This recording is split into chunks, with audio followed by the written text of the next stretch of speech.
Visto cancelado pra mim é pouco. Eu quero Mossad indo atrás desse pessoal. Mas não é jogando míssil na cara deles, não. É mostrando tudo que eles estão fazendo e prendendo, né? Eles são terroristas. Terrorista não tem conversa. Tem algumas coisas que eu quero comentar hoje no programa, além da pauta, lá, como o fato de que o Rubio, ele continua na mesma empreitada de sempre, apesar de ter tomado essa rasteira do Magnitsky, fechou um acordo militar com o Paraguai contra o narcotráfico, colocando base americana no Paraguai, de certo modo, trazendo um pouco de luz àquilo que nós já vimos comentado aqui, que a queda do Magnitsky não foi uma decisão do Departamento de Estado, isso foi uma decisão do Trump com outro grupo. O Max fez uma live exclusiva com os nossos assinantes sobre isso, explicando um pouco como que o grupo do Christopher Granell, Richard Granell e tantos outros tem uma postura diferente da do Rubio.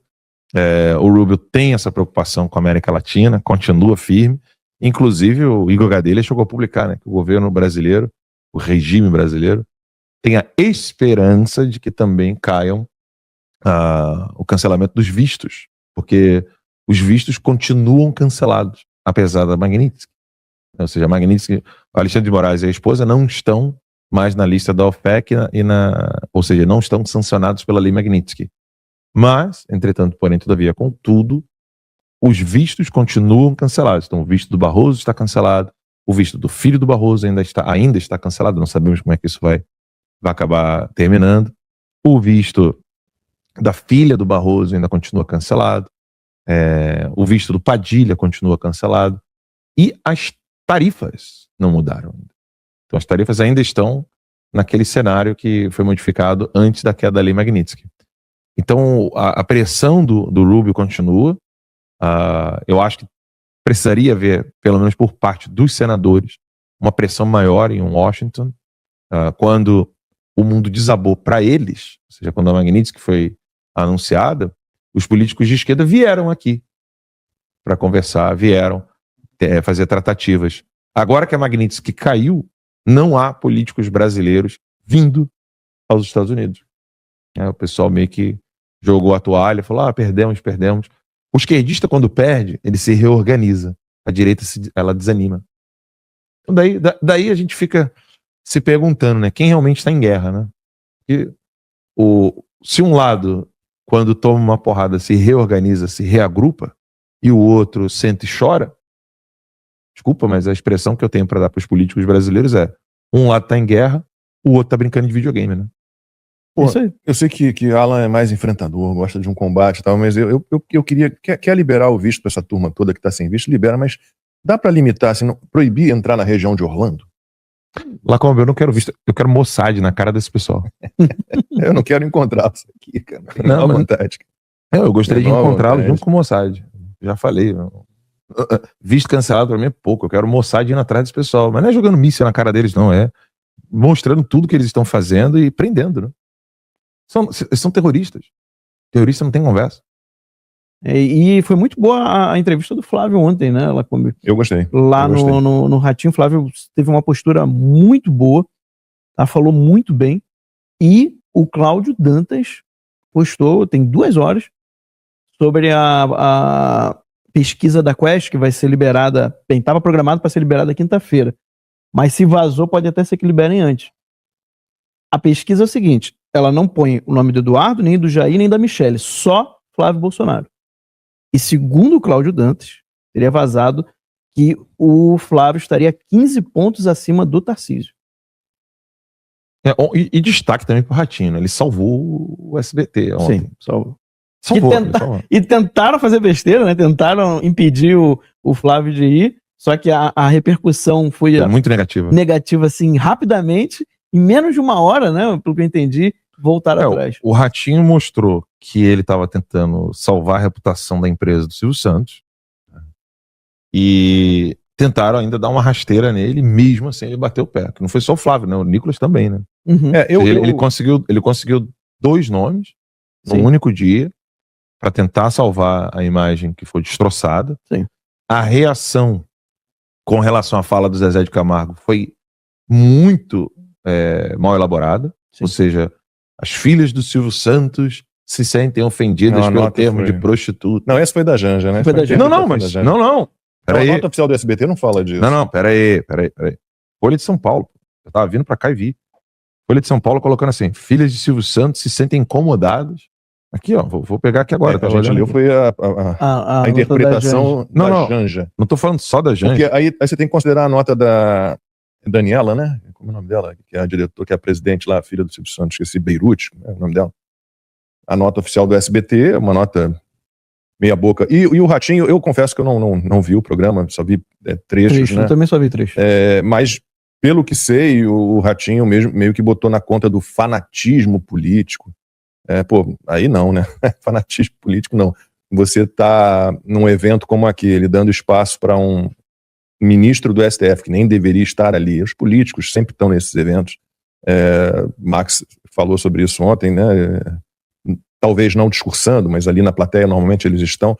Mas você ter um ministro do STF que por si próprio, ele próprio deveria se recusar a fazer esse tipo de participação, mais ainda falando e falando um monte de mentiras, dizendo que a verdade foi restabelecida com a queda da Magnitsky contra ele, um cara que é um abusador, quanto mais pratica abusos, arbítrios e ilegalidades à torta e à direito. Aí não, né? Aí não dá para aguentar, entendeu? Porque é o seguinte, o Alan Chato de 2021, a publicação é a seguinte, é um tweet meu, criticando o Fábio Faria, né? O pessoal pode dar para ver na tela ali, ó. Esse aqui é um tweet meu criticando o Fábio Faria, e ele ainda ministro do Bolsonaro respondendo, né? Porque a matéria do Globo era: não estamos excluindo a China da rede privada do 5G, diz Fábio Faria. E aí, à época, eu gosto de ter, para mim a maior força do Twitter, do X, é o registro histórico, né? A época tá aqui. Veja aí o artigo da portaria que expressa claramente as regras de acionistas para poder fazer a rede privada. Acusam tantos outros de fake news e publica fake news a troco de quê? Então ele não está dizendo que a Globo cometeu fake news, ele está dizendo que eu estaria publicando fake news só porque eu disse. Foi para isso que tiraram o Fábio Weingarten. E aí, óbvio, né? Aí, parabéns, ministro. Tem feito excelente trabalho. Como é que é? Fazem isso o tempo todo. Esse Alan dos Santos dá no saco. Como é que é? Gosto da verdade jogada na cara. Obrigado, Fábio. Eu queria mostrar isso na tela, cara. Nego vendo o cenário político com miopia. E hoje, quem é Fábio Faria? É o cara que tá com a BTG Pactual, BTG Pactual, Do André Esteves. Ele estava ligado ao Banco Master. ligado ao O nome Banco dele Master. tá lá no rolo também. Ele é quem fez Verdade. toda... Ele tava ligado e o Globo botou bolsonarista. Ala bolsonarista. Eram os três bolsonaristas. Fábio Faria, que não tem nada de bolsonarista, ainda que eu não gosto da expressão, a ex-mulher de José Roberto Arruda, que, aliás, depois de tudo que fez, está querendo sair candidato a governo do governador do DF de novo. E o Ciro Nogueira, grande bolsonarista, Ciro Nogueira. Não, aí eu não vou ficar citando o nome dos Mas perfis tem aqui, o porque pessoal consegue botar aí agora, não? Ainda não, tá coisando. Aí não, então assim, ele quer ganhar likes e seguidores, ministro. É só isso que ele quer. 2021, eu denunciando quem era o Fábio Faria. E tá aqui, ó. Aí tem um perfil aqui, ó. O cara botou assim: brasileiro, engenheiro, ativista, patriota, bolsonarista. Sabe o que ele comentou? Cadê as maletas? Isso na publicação onde eu estou denunciando o Fábio Faria. Em 2021, 4 anos atrás. Vocês estão entendendo? E aí começa: boa, ministro. É que esse sujeito aí, junto com todos da direita burra, perseguem qualquer pessoa do governo que não seja da laia deles. Parabéns pelo excelente trabalho. Olha quem é o Fábio Faria. Olha o que ele se revelou e olha o que eu estou anunciando desde 2021. Eu gosto de recuperar essas coisas, né? Boa, ministro. Tá aqui, ó. Quem tem apoiadores como esse Alan não precisa de inimigos. Eu queria ver a cara dessas pessoas hoje, lendo seus próprios comentários. 4 anos depois. Eu tenho essa desvantagem. Né? Eu só tenho tempo como meu advogado. Mas é um advogado que vem com força. Né? E aí, Alan? Dá para parar de jogar contra? Cara, eu queria muito mostrar isso aí na tela. Porque é o Fábio Faria que nem tá defendendo só porque ele era ministro do Bolsonaro. Aí eu sou o babovo. Lembrando que o Ministério das Comunicações, que ele assumiu, tinha sido extinto quando o Bolsonaro assumiu a presidência. Não existe a menor necessidade de haver um Ministério das Comunicações. É um desses que dá para Vai descendo. Aí criaram só para abrigar o Fábio Faria em busca de apoio de Centrão. Vai descendo, produção, né? Vai descendo para mostrar os comentários. Eita, kkk. Ministro, siga em frente. Tem nosso apoio. Boa, ministro. Lembrando que a lei de licitações... Nego defendendo China no 5G. Vai descendo.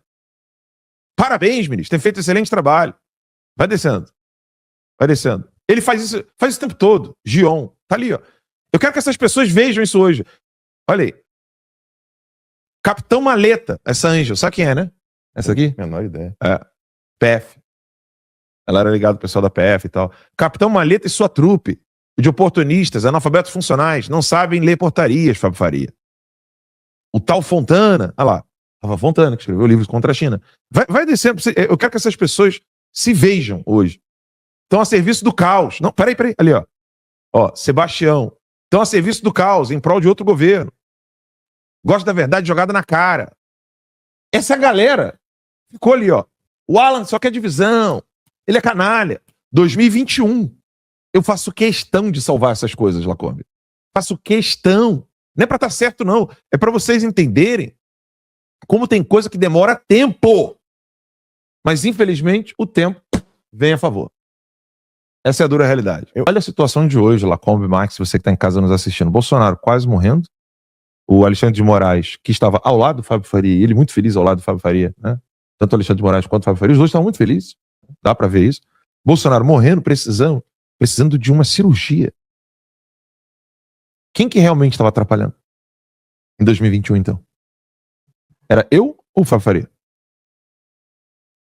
Basta ver, 2025, o Bolsonaro precisa de uma cirurgia. Quem está gritando pela cirurgia dele? Eu ou o Fábio Faria? Quem que está... O Faria nem lembra da existência do Bolsonaro. Quem que quer que o Bolsonaro esteja vivo? Nem ele, nem Ciro Nogueira. Ciro Nogueira voltou a achar, talvez... Lembra aquele vídeo antigo de Ciro Nogueira? É Bolsonaro, antes da candidatura do Bolsonaro. Não, Bolsonaro é um fascista, né? Esse aí não tem nenhuma experiência em gestão. Esse aí não, fascista, não. Eita, meu Deus. Esse aí não, isso aí não tem condições de ser candidato a nada, não. Deve ter voltado a pensar assim. Não sei. Não eram bolsonaristas. Nunca foram, nunca serão. Bom, vamos falar um pouquinho do... Bom, tem como deixar na agulha aí a fala do Flávio Bolsonaro, que eu botei lá no grupo, no SBT. Eu acho interessante a gente ouvir, porque eu gostei de todos os cortes que eu vi da entrevista dele, eu gostei. Eu também. Ele se portou melhor até do que nas outras entrevistas de outros jornais, assim, que a gente viu o Flávio, ele deu uma melhorada. Ele é enfrentador no nível correto, sabe? E ele teve uma postura de presidente já, né? Parecia já assim, presidenciável mesmo. Eu cheguei a twittar isso. Eu falei que o Flávio Bolsonaro num programa de povão assim, me lembrou aqueles períodos ali de 2017, 2018 do Bolsonaro em programas bem populares como da Luciana Gimenez e tal. Agora eu não tenho como não deixar de mencionar a coragem do Ratinho, cara. Lá como você é o cara da TV, você sabe que o Ratinho comprou uma briga pra fazer aquilo ali. Mas eu fico imaginando a situação dele, por esse discurso de que aquilo que aconteceu no lançamento do SBT News foi motivado, foi uma consequência do fanatismo político. Não, mas você sabe que ele tem que pagar pedágio, né? Sim, infelizmente. Ele tem que pagar pedágio. Mas a coragem dele de levar o Flávio, pra mim, foi de peitar, assim, a empresa inteira, né? O Flávio tem que ocupar espaço mesmo. Tô rasgando seda. Tem que falar. E o problema ali... Não, eu gosto muito do Ratinho. E agora, o Flávio respondeu uma pergunta. Eu acho que foi no Léo Dias, que também teve ontem, né? Antes do Ratinho. Teve uma audiência absurda. Foi, mais de 100 mil. E aí o Léo Dias pergunta pra ele sobre a questão do Tarcísio, do Alexandre de Moraes, e o Flávio fala, se eu tivesse lá, eu não teria batido palma pro Alexandre de Moraes. Que é uma coerência, né? É o mínimo que se espera, né? Grave do Tarcísio. Ricardo Nunes não bateu palma. Pois é. E tava lá do mesmo jeito. A gente tem aí já no ponto, Pedrão. Vamos ouvir só esse cortezinho, só esse vídeo do Flávio Bolsonaro no Ratinho. Brasil, que o SBT não tem lado. A televisão, nenhuma televisão tem que ter lado. A televisão é uma concessão pública, gente. Não pode ter lado. Nós temos que deixar todo mundo vir aqui. O Silvio Santos sempre fez isso, a vida inteira fez isso. E não vai ser diferente agora. Senador, vou perguntar aqui, a primeira pergunta. Se você for eleito, o que você vai fazer com o Bolsa Família? Olá, boa noite para todo mundo. Boa noite para a plateia maravilhosa que está aqui. Eu acho que eu posso ter lado, você pode ter lado, quem não pode ter lado é juiz. Isso tem sido um problema no nosso Brasil. Mas eu peço a Deus que toque o coração das nossas autoridades, porque ninguém aguenta mais tanta confusão. A verdade é essa. A gente tem que focar nos problemas reais da população, como é o Bolsa Família. E no Bolsa Família eu vou fazer igual fez o presidente Bolsonaro. Como é que o atual governo faz? Eles mantêm as pessoas dependentes do Bolsa Família. Como é que o Bolsonaro fazia e a gente tem que voltar a fazer, Ratinho? Ele dava uma porta de saída, falava assim, ó, se você arrumar um emprego, você que está no Bolsa Família, se você arrumar um emprego, você vai ficar mais de 2 anos recebendo o Bolsa Família, mais o seu salário e mais R$200. O governo vai pagar para você arrumar um emprego, para que a pessoa possa se acostumar a viver do emprego e não depender mais do Bolsa Família. Então, o nosso sonho é isso, abraçar aquelas pessoas que precisam receber o Bolsa Família, de passagem. Antes da pandemia, era R$190 em média, tinha mulheres que ganhavam R$50, e o presidente Bolsonaro colocou no mínimo R$600, porque com competência tinha dinheiro no caixa para poder fazer isso, não tinha desvio em estatais, não tinha que o governo ficar botando 20 bilhões no caixa dos Correios de volta por causa da incompetência e da roubalheira que acontece lá. Então, Ratinho, a gente tem que tratar as pessoas com dignidade, o Estado dá uma mão, dá uma alternativa para que ela possa caminhar com as próprias pernas e não dependam mais de político nenhum na sua vida. Eu acho que o que está na tarja ali, para mim, basta. O juiz não pode ter lado, fim de papo. Agora tem 2 denúncias, né, no mesmo caminho, assim. O Thiago Pavinato diz que fez 3 pilotos para ter um programa no SBT News, e soube que o Alexandre de Moraes vetou o nome dele. E o Agostinho... Pavinato está dizendo. E o Agostinho Fernandes também, maquiador da Michelle Bolsonaro, ele diz também que fez uma participação no programa no SBT há pouco tempo e o material também não foi ao ar. Então, é bem... Mas eles não têm lado, não. Não.